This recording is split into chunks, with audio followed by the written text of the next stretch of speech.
ಸ್ನೇಹಿತರೆ, ಮನೆಯಲ್ಲಿ ಟಾಸ್ಕ್ಗಳು ಒಂದಕ್ಕಿಂತಲೂ ಒಂದು ಭಿನ್ನವಾಗಿರುತ್ತೆ. ಮನೆಯಲ್ಲಿರುವ ಬಹುತೇಕ ಎಲ್ಲರೂ ಆಡಬಹುದಾದ ಆಟಗಳನ್ನೇ ಡಿಸೈನ್ ಮಾಡಲಾಗಿರುತ್ತೆ. ಶಕ್ತಿ ಪ್ರದರ್ಶಿಸುವ ಟಾಸ್ಕ್ಗಳಾದರೆ ಸ್ವತಃ ಬಿಗ್ ಬಾಸ್ ಪುರುಷರು ಸ್ತ್ರೀಯರ ಗುಂಪುಗಳನ್ನು ಮಾಡಿ ಸಮಾನ ಬಲ ಇರುವಂತೆ ನೋಡಿಕೊಳ್ತಾರೆ. ಇದೀಗ ಮಂಗಳವಾರದ ಎಪಿಸೋಡ್ನಲ್ಲಿ ಟಾಸ್ಕ್ ನೀಡುವಾಗ ಬಿಗ್ ಬಾಸ್ನಿಂದ ತಪ್ಪಾಗಿದೆ ಎಂದು ಸ್ಪರ್ಧಿಗಳು ಆರೋಪ ಮಾಡಿದ್ದಾರೆ. ಕೊನೆಗೆ ಗೆದ್ದಿದ್ದ ₹1 ಹಣವನ್ನು ಕಳೆದುಕೊಂಡಿದ್ದಾರೆ. ಆಗಿದಿಷ್ಟು, ಟಾಸ್ಕ್ ಅನ್ನು ನೀಡುವ ಮೊದಲೇ ಆಡುವ 6 ಜನರನ್ನು ಕಾರಣಗಳೊಟ್ಟಿಗೆ ಆಯ್ಕೆ ಮಾಡುವಂತೆ ಬಿಗ್ ಬಾಸ್ ತನಿಷಾಗೆ ಸೂಚಿಸಿದರು.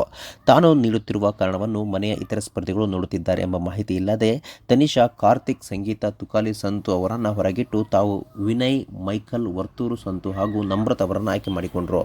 ಬಳಿಕ ವಿನಯ್ ಹಾಗೂ ವರ್ತೂರು, ಮೈಕಲ್, ನಮ್ರತಾ, ಡ್ರೋನ್ ಪ್ರತಾಪ್ ಜೋಡಿಯಾಗಿ ಟಾಸ್ಕ್ ಆಡುವುದಾಗಿ ಘೋಷಿಸಿದರು.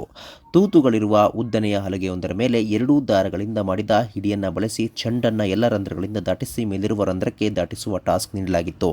ಆ ಟಾಸ್ಕ್ ಅನ್ನು ಮಾಡಲು 20 ನಿಮಿಷ ಕಾಲಾವಕಾಶ ನೀಡಲಾಗಿತ್ತು. ಮೈಕಲ್, ವರ್ತೂರು ಬಹಳ ನಿಧಾನಕ್ಕೆ ಆಡಿದರು. ಬಳಿಕ ವಿನಯ್ ಹಾಗೂ ತನಿಷಾ ಆಡಿದರು. ಮೈಕಲ್ ಹಾಗೂ ನಮ್ರತಾ ತುಸು ವೇಗವಾಗಿ ಆಡಿದರೂ ಚೆಂಡನ್ನು ಗುರಿ ಮುಟ್ಟಿಸುವ ಮೊದಲೇ ಸಮಯ ಮುಗಿಯಿತು. ಅಲ್ಲಿಗೆ ಮನೆಯ ₹1,00,000 ಹಣ ಗೆದ್ದಿತು. ಟಾಸ್ಕ್ ಮುಗಿದ ಬಳಿಕ ಹೊರಗೆ ಕೂತಿದ್ದ ಸಂಗೀತ, ಮೈಕಲ್ ಹಾಗೂ ವರ್ತೂರಿಗೆ ನೀಡಿದ್ದ ಬೋರ್ಡ್ನಲ್ಲಿ ದೋಷವಿದೆ ಎಂದಿದ್ದರು. ವಿನಯ್ ಸೇರಿದಂತೆ ಮನೆಯ ಇತರ ಸ್ಪರ್ಧಿಗಳು ಸಹ ಅದನ್ನು ಅನುಮೋದಿಸಿದರು.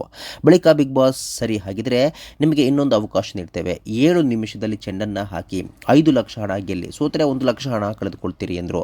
ವಿನಯ್ ಹಾಗೂ ಸಂಗೀತ ಬೇಡ ಎಂದಾದರೂ ಇತರರು ಒಪ್ಪಿ ಮತ್ತೆ ಆಡಿ ಟಾಸ್ಕ್ ಅನ್ನು ಸೋತು ₹1,00,000 ಕಳೆದುಕೊಂಡಿದ್ದಾರೆ. ಬಳಿಕ ಮಾತನಾಡಿದ ಬಿಗ್ ಬಾಸ್, ಆಟದಲ್ಲಿ ಸೋತಾಗ ಅದನ್ನು ಒಪ್ಪಿಕೊಂಡು ಮುಂದೆ ಸಾಗಿ, ಸೋಲಿಗೆ ಕಾರಣ ಹುಡುಕಿ ಬೇರೆಯವರನ್ನು ದೂಷಿಸಿದರೆ ನಿಮ್ಮ ವ್ಯಕ್ತಿತ್ವ ವೀಕ್ಷಕರ ಎದುರು ಕಳಪೆಯಾಗುತ್ತದೆ ಎಂದರು. ಅಲ್ಲಿಗೆ ಮನೆಯವರಿಗೆ ತಾವು ಮಾಡಿದ ತಪ್ಪಿನ ಅರಿವಾಯಿತು. ಆದರೆ ಅಷ್ಟರಲ್ಲಾಗಲೇ ಗೆದ್ದಿದ್ದ ಹಣವೆಲ್ಲ ಕಳೆದುಕೊಂಡಾಗಿದೆ.